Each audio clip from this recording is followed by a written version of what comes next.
अस्सलाम वालेकुम नाज़रीन, सिंध टीवी न्यूज़ जे प्रोग्राम जाइज़ो सां गॾु मां आहियां रहमत तुनियो।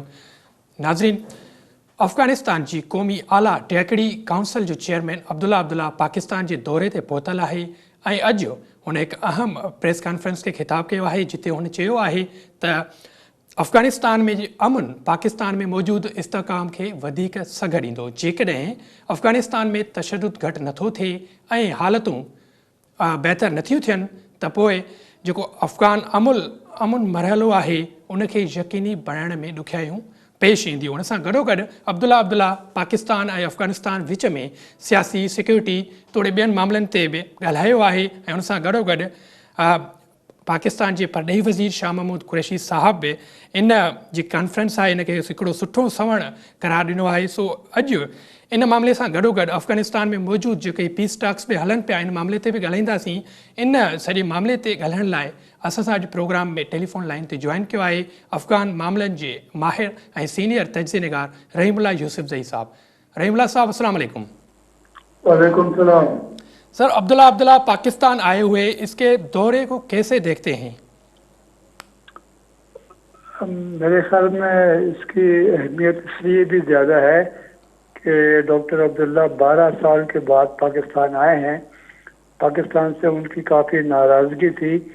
वो शुमाली इत्तेहाद का हिस्सा थे जिसके साथ पाकिस्तान के ताल्लुकात ख़राब थे, इसलिए कि पाकिस्तान तालिबान के करीब था और शुमाली इत्तेहाद तालिबान के ख़िलाफ़ जंग कर रही थी। लेकिन अभी लगता ये है कि डॉक्टर अब्दुल्ला का जहन भी तब्दील हो गया। जो उनका ग्रुप है वो भी शायद ये सोचने पे मजबूर हुआ कि पाकिस्तान से ताल्लुकात बेहतर रखने चाहिए।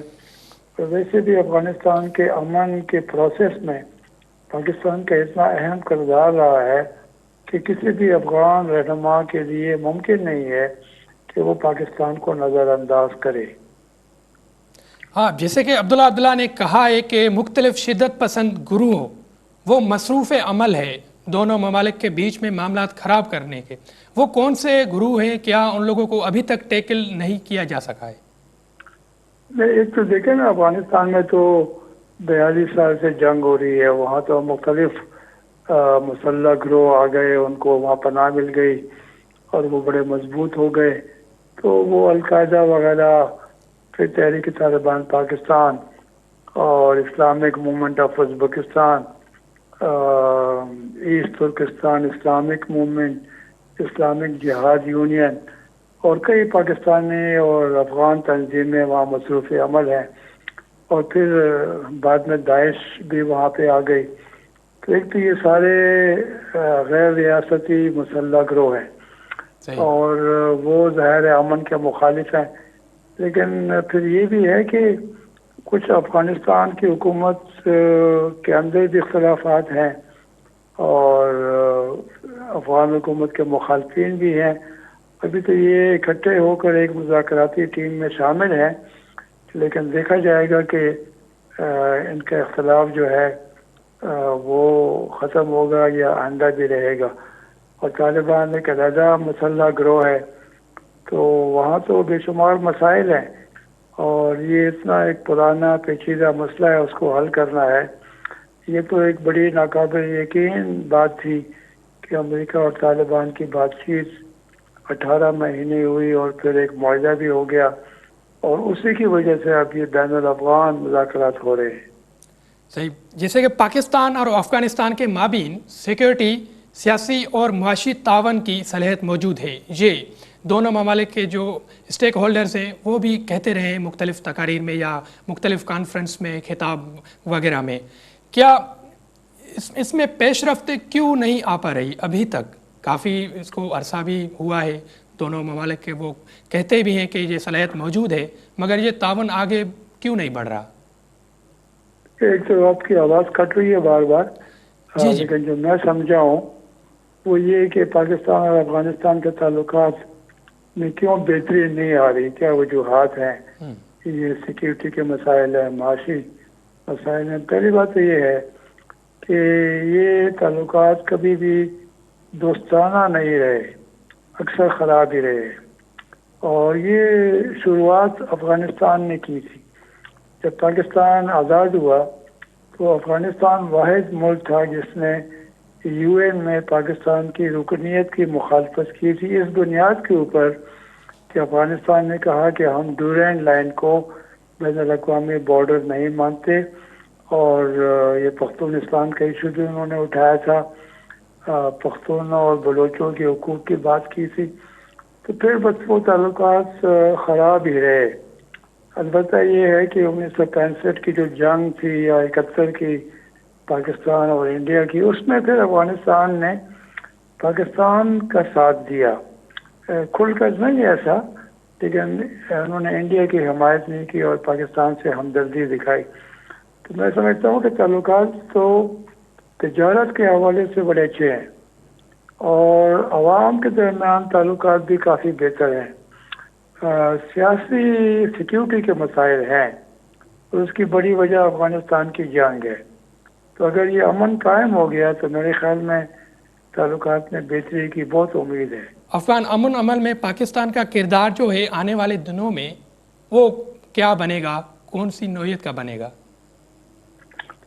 دیکھیں، ایک تو پاکستان ہمسایہ ہے افغانستان کا، پاکستان کو تشویش ہے کہ افغانستان میں امن نہیں آئے گا تو پاکستان بھی اس سے متاثر ہوگا، اور ایسا ہو رہا ہے۔ افغان مہاجر یہاں موجود ہیں تقریباً 27 لاکھ، اور پھر وہ اسمگلنگ بھی ہوتی ہے، آپ کو پتہ ہے، اسلحہ بھی آتا ہے، منشیات بھی آتی ہیں، تو پاکستان تو چاہے گا کہ وہاں پہ امن قائم ہو جائے، لیکن اب مسئلہ یہ ہے کہ امن کے لیے پھر پاکستان اکیلے تو نہیں کر سکتا۔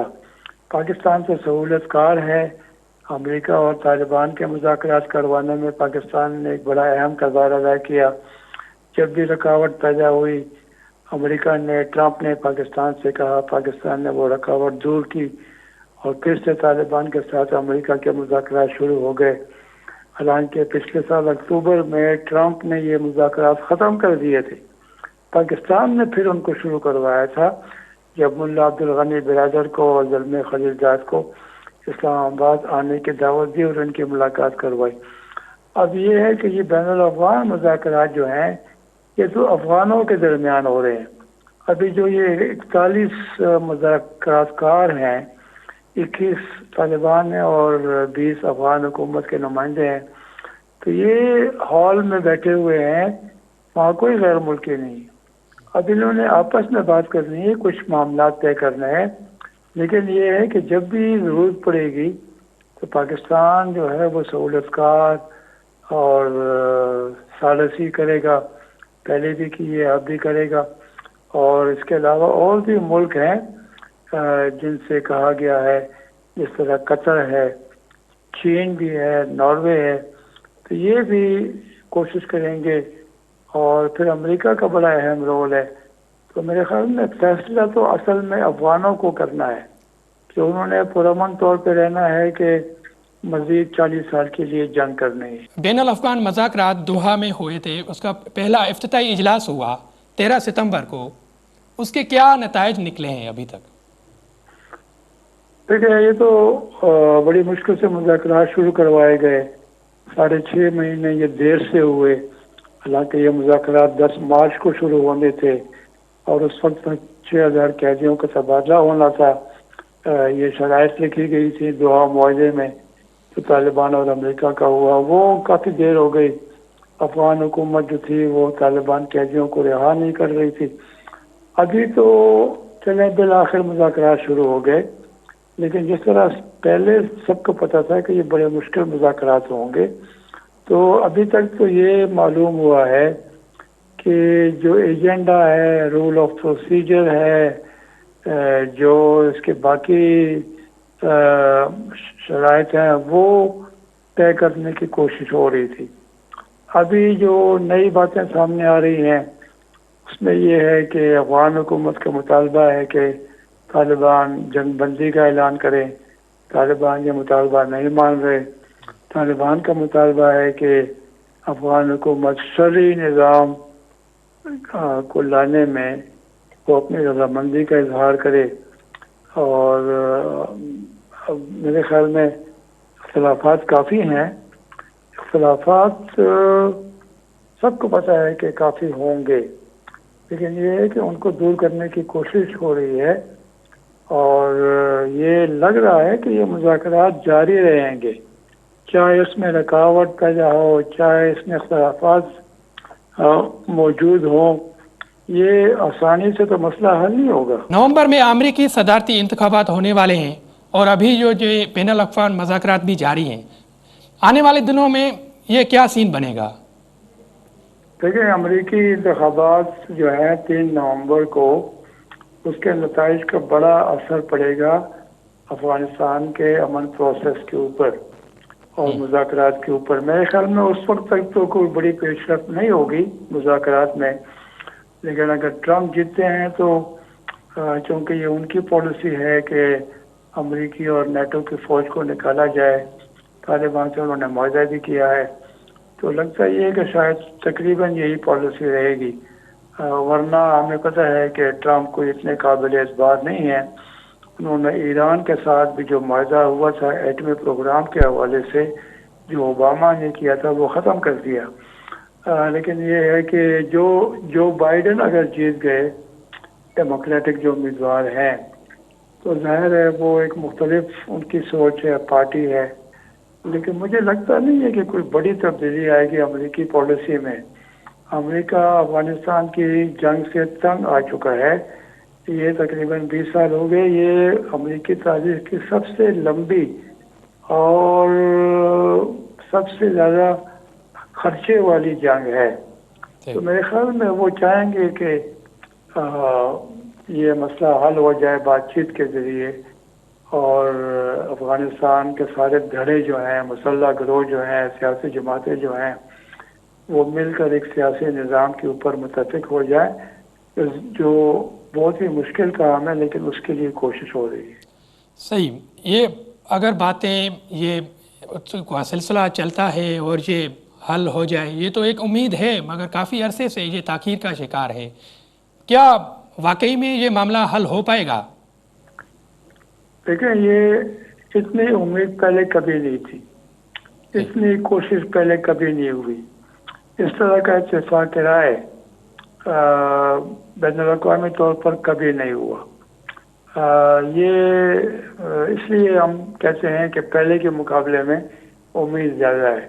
پھر اس کی بنیاد جو ہے وہ امریکہ اور طالبان کا امن معاہدہ ہے، تو وہ بھی ایک بڑی کامیابی تھی سفارتکاری کی، امن کی کوششوں کی، تو اس لیے ہمیں پتہ ہے کہ افغانستان میں 42 سال کی جنگ کے بعد پائیدار امن قائم کرنا بڑا ایک چیلنجنگ، بڑا مشکل کام ہے، لیکن یہ ہے کہ اس دفعہ لگ یہ رہا ہے کہ سارے فریق جو ہیں وہ متفق ہیں کہ اس مسئلے کا کوئی فوجی حل نہیں ہے، سیاسی حل نکالنا پڑے گا، اور سیاسی حل کا راستہ یہی بات چیت ہے، اس لیے امید بہت زیادہ ہے، اور افغانستان کے عوام بھی چاہتے ہیں کہ ان کے وطن میں امن قائم ہو جائے، تو میرے خیال میں ہمسایہ ممالک، بڑی طاقتیں، ساری بین الاقوامی تنظیمیں وہ ان مذاکرات کی حمایت کر رہی ہیں۔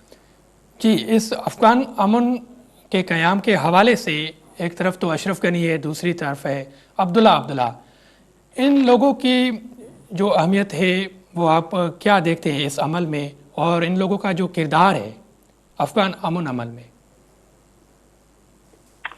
ٹھیک ہے، افغانستان میں کوئی شاید ایسا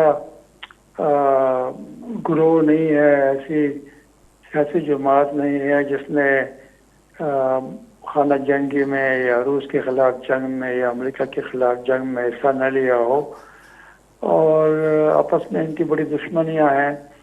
عبداللہ، میں نے کہا نا کہ شمالی اتحاد کا حصہ رہے ہیں، تو انہوں نے بھی بڑی جنگیں کی ہیں طالبان کے خلاف، لیکن یہ ہے کہ آخر آپ لڑتے بھی ہیں اور پھر بالآخر بات چیت کرتے ہیں۔ بات چیت کے اوپر رضامندی کا اظہار کرنا اس بات کا ثبوت ہے کہ یہ سارے فریق کچھ لوگ کچھ دو کی بنیاد کے اوپر اپنے فیصلے کریں گے، اور اس لیے میرے خیال میں یہ جو انہوں نے مذاکرات شروع کیے ہیں چاہے اس میں رکاوٹ آئے، یہ مذاکرات ختم نہیں ہوں گے اور یہ جاری رہیں گے جب تک کوئی نتیجہ خیز ثابت نہ ہو۔ جی رحیم اللہ یوسف صحیح صاحب، آپ کا بہت بہت شکریہ، آپ نے پروگرام کے لیے ٹائم دیا۔ جی ناظرین، تہاں افغان معاملن جے ماہر رحیم اللہ یوسف صحیح جو ॻाल्हियूं ॿुधियूं संदसि चवणु हो त अॻु खां वधीक हिन भेरे वधीक उमेद आहे त अफ़गान अमुन ॻाल्हियूं उहे कामयाब थियनि, जंहिंजो सिलसिलो शुरू थियो हो। इन हवाले सां बैनुल अफ़गान जेके ॻाल्हियूं हुयूं उन्हनि जो पहिरियों इफ़्तिताही इजलास बि हिन सेप्टेम्बर जे ॿिए हफ़्ते में थी गुज़रियो आहे। उन में पर हिकिड़ो मसइलो जेको साम्हूं आयो उहो हुयो अफ़गान हुकूमती वफ़द जो। उन चयो त सभ खां पहिरीं जंग बंदी थियणु घुरिजे, पर इन मुतालबे खे तालिबान न मञियो। हुननि चयो त उन खां पहिरीं शरई निज़ाम लागू कयो वञे। ॿिए पासे अमेरिका में नवंबर जी 3 तारीख़ ते अमरीकी सदारती चूंडूं बि थियण वञनि पियूं। इहा बि हिकिड़ी वॾी अहमियत रखे थी। हाणे इन चूंडुनि ताईं ॾिसिजे ऐं जेको हीउ अमल आहे ऐं जेके ॻाल्हियूं शुरू थियूं आहिनि इन्हनि जो नतीजो छा थो निकिरे, इहो ईंदड़ ॾींहंनि में ई ख़बर पवंदो। हिते हिन प्रोग्राम में नंढड़ी साई जो वक़्तु थियो आहे। साई खां पोइ वरी प्रोग्राम जे सिलसिले खे अॻिते वधायूं था।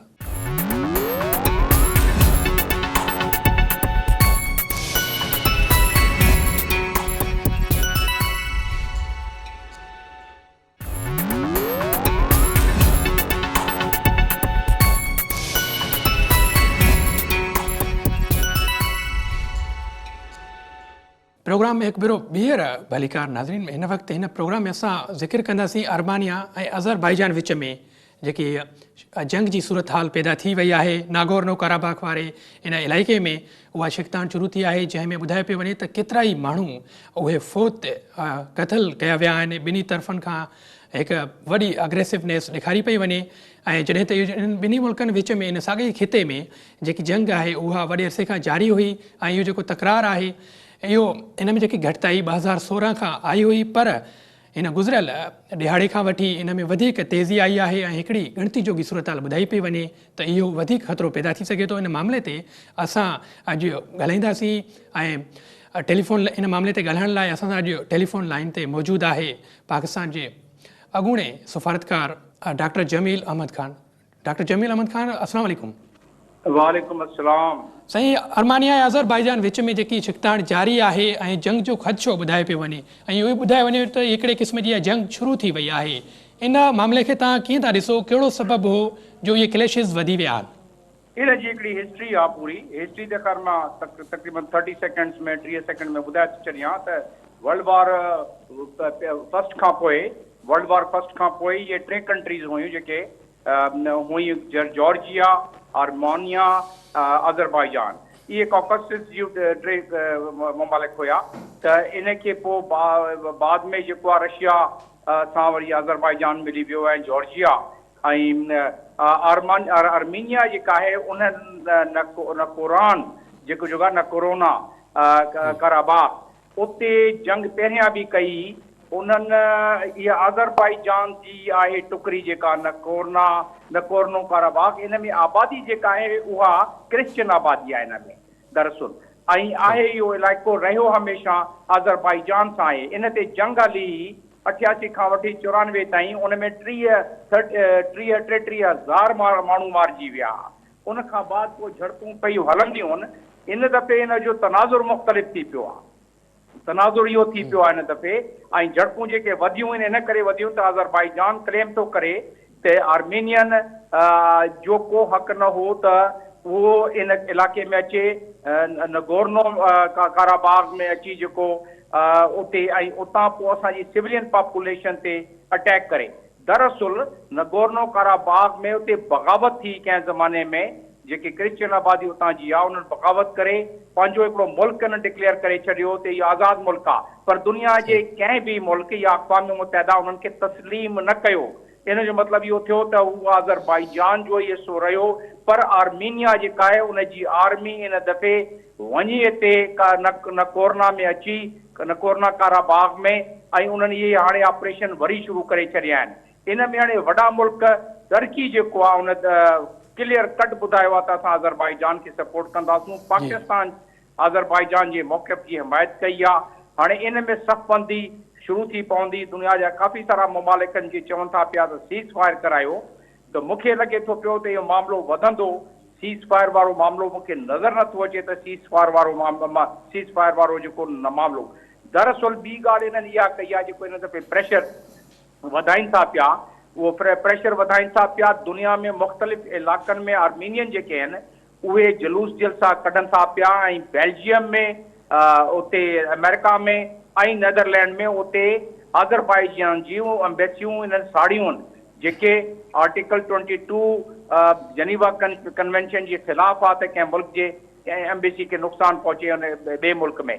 त हीउ मामिलो मूंखे लॻे थो पियो त इहो वधारो इन में ईंदो, इन में को घटंदो न फ़िलहाल, छो जो हिन जी हिस्ट्री बि आहे ऐं इन में जेको इन वक़्तु खिते जी सूरत हाल आहे उहा उन जे मुताबिक़ इहो वधंदो। ऐं जीअं ईस्ट टिमोर में थियो हो त ईस्ट टिमोर जी हिकिड़ी नंढड़ी टुकड़ी हुई जीअं नकारनो आहे, उन जी क्रिश्चियन हुया, उन्हनि खे वरी आख़िर में सॼी दुनिया मिली उन्हनि खे आज़ादी ॾियारी। त हीउ लॻे थो पियो त इन दफ़े कुझु इन जी नियत ठीकु न आहे। जी सही, जीअं त तव्हां ॿुधायो त तुर्की क्लियर कट आर्मेनिया खे इहो चिता ॾिनो आहे त जो बिना देर इन हिसे मां कब्ज़ो ख़तमु कयो वञे। ॿिए पासे तव्हां ॿुधायो त पाकिस्तान जी जी त हिते हिकिड़ो सुवाल इहो पैदा थिए थो त आर्मेनिया खे कहिड़ियुनि क़ुवतुनि जी सपोर्ट आहे जेके इन पुठियां मामिलो जेको सॼो थिए पियो? इन जे सॼे वेस्टर्न कंट्री ऐं रशिया जी सपोर्ट आहे उन्हनि खे। वेस्टर्न कंट्रीज़ में उहे कहिड़ा मुल्क अची वञनि था? उन में वेस्टर्न कंट्रीज़ में हालांकि उहो चवनि था सीज़ फायर कयो, पर असुल में फ्रांस आहे, जर्मनी आहे, उन में इटली आहे, इन्हनि सभिनीनि पोयनि 4-5 दहाकनि में इन जी सपोर्ट कई आहे आर्मेनियन जी। ऐं इवन वेटिकन जेका आहे उहो सपोर्ट कंदो रहियो आहे आर्मेनियन जी, हालांकि हाणे चवे थो पियो त इन जी सीज़ फायर कयो। त चवण जो मक़सदु इहो आहे त रशिया बि उन जी सपोर्ट कंदो आहे। त हाणे महसूसु इहो थिए थो पियो त जे टर्की जी ॻाल्हि न मञी वई ऐं टर्की महसूसु कयो छो त हीउ जेको आहे उन्हनि लाइ बि इन जी प्रॉब्लम थींदी ऐं इन ख़तरो थींदो त टर्की इन्वॉल्व थी वेंदो इन में। टर्की इन्वॉल्व थी वेंदो त नेटो खे चवंदो त नेटो मदद करे। नेटो मदद करणु ईंदी ई न मुंहिंजे तजिए मुताबिक़, ऐं टर्की नेटो जो मेंबर आहे त नेटो जो आर्टिकल आहे उन्हनि जो, उन आर्टिकल 9 जे तहत हू चई थो सघे ॿियनि मुल्कनि खे त उन जी मदद कजे। त हीउ मामिलो थोरो कॉम्प्लिकेट थींदो मूंखे नज़र थो अचे। इहे जीअं तव्हां ॿुधायो था त उन्हनि खे आर्मेनिया खे ओलह वारनि मुल्कनि जी सपोर्ट आहे, हेॾां तुर्की अज़रबाईजान खे सपोर्ट करे थो, पाकिस्तान बि करे थो। जेके ॾिसिजे त जेके ओॾां रूस आहे या ओलह जा मुल्क आहिनि ऐं हेॾां वरी जेको तुर्की आहे जेके ॿिए पासे सपोर्ट कनि था, ऐं पाकिस्तान आहे, इन्हनि मुल्कनि जा पाण में हिकिड़ा लाॻापा बि त आहिनि। हिकु पासे त आर्मेनिया ऐं अज़रबाईजान जा त उहो ई मामिलो ख़राबु थिए पियो। तव्हांखे लॻे थो त हिननि मुल्कनि जा बि इन मामले ते मामला ख़राबु थी सघनि था? न, मामला त इन हिसाब सां ख़राबु थी सघंदा त इहा ॻाल्हि जे वधी ऐं जे इहा जंग वधी त पोइ इहे ब्लॉक्स इन्वॉल्व थी पवंदा उन में। टर्की इन्वॉल्व थींदो। असां टर्की खे हमेशह मॉरल सपोर्ट कंदा आया आहियूं, उन सां असां मदद कंदा आहियूं, पर टर्की सां असांजो को डिफेंस पैक्ट न आहे। डिफेंस पैक्ट हुजे हा त असां टर्की सां विढ़ण लाइ तयारु हुयासीं, पर असांजो न आहे। त इन करे असां अदरवाइज़ जेतिरी मदद थी सघंदी करे था सघूं कानूनन, not from the military point of view. जी सही। हाणे जीअं तव्हां ॿुधायो त इहो गॾियल क़ौमुनि बि जंगबंदी जो उन्हनि खे चयो आहे, पर उते जेके ॾिठो वञे त अहिड़ा क्लेशिस केतिरनि ई मुल्कनि विच में थींदा रहिया आहिनि। उते गॾियल क़ौमुनि जो छा सिर्फ़ु इहो ई किरदारु रहियो आहे त हू सिर्फ़ु बयानु जारी करे असराइता क़दम छो नथी खणी सघे? न, उहे त सिक्योरिटी काउंसिल में रेज़ोल्यूशन मूव करे था सघनि, पर उन्हनि खे इंटरनेशनल कानून जी ताक़त घटि आहे। छो जो इंटरनेशनल कानून मुताबिक़ अक़वाम मुतहदा जे चैप्टर 1 जे मुताबिक़ अज़रबाईजान जो हक़ आहे नगोर्नो ते, अज़रबाईजान जो हिसो आहे इहो। त इन करे जे वञनि बि वेस्टर्न कंट्री वारनि खे ख़बर आहे त जेके सपोर्ट था कनि आर्मेनियन खे, त आर्मेनिया जो इन में जेको आहे मौक़फ़ इंटरनेशनल कानून मुताबिक़ उहो कमज़ोर आहे। त इन करे हू उन्हनि खे पस परदा ते कंदा सपोर्ट, पर उन खुली अक़वाम मुतहदा में नथा करे सघंदा आहिनि। ज़ाहिर आहे पहिरियां बि नगोर्नो खे आर्मेनियन खे उन्हनि खे मदद मिलंदी रही आहे, इमदाद मिलंदी रही आहे। उन्हनि खे हथियार, वेपन, माण्हू सभु मिलंदा रहिया आहिनि आर्मेनिया जी तरफ़ां। आर्मेनियन खे वेस्ट जी सपोर्ट ऐं रशिया जी रही आहे। त इन जो मतिलबु इन वक़्तु फ़र्क़ु इहो आहे जेका सख़्त बंदी थिए थी पई मिडल ईस्ट में या मुस्लिम ममालिक में, त उन में जे इहो अज़रबाईजान खे को धकु पहुतो या को नुक़सानु पहुतो त उन में टर्की इन्वॉल्व थी वेंदो। उन में टर्की इन्वॉल्व थींदो त मॉरली असां इन्वॉल्व थी पवंदासीं, लुक छुप में असां बि मदद करे था सघूं।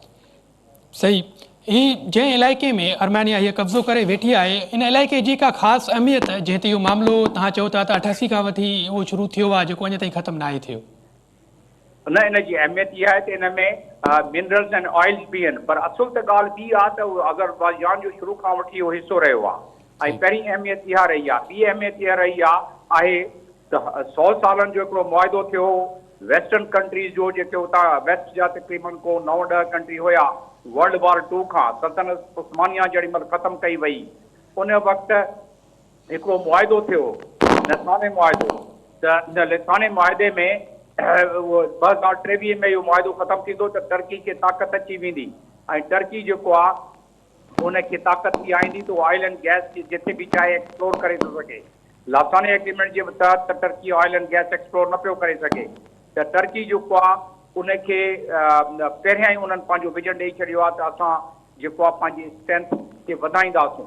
त उन लिहाज़ सां मां सम्झां थो टर्की अज़रबैजान सां मिली इन्वॉल्व थी पवंदो। अच्छा, जीअं त ही अर्मानिया मुख़्तलिफ़ इल्ज़ाम बि लॻाए रहियो आहे अज़रबैजान ते, ॿियो त वरी इन खिते जेको इलाइक़ो आहे उनजी मालिकी जी दावा बि करे रहियो आहे।